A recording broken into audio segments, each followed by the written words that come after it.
नमस्कार मित्रांनो, मी foodie mamma तुमचं स्वागत करते आणि आज आपण बनवणार आहोत शेवग्याच्या शेंगा. शेवग्याच्या शेंगा या चवीला फार चविष्ट लागतात आणि त्याची अशी जी साल आहे हिरवीगार ती आपल्याला काढून घ्यावी लागते. ते चाकूनी आपल्याला साफ करून घ्यावे लागतात शेंगा आणि छोट्या छोट्या याच्यामध्ये कट करून घ्याव्या लागतात. त्यानंतर बघा अशा पद्धतीने त्या कट केलेल्या आहे मी आणि छान साफ करून घेतलेल्या आहे चाकूने.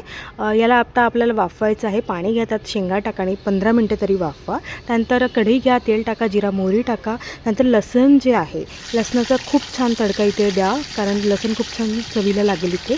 नंतर मिरची टाका, कांदे घ्या, त्याला छान परतून घ्या.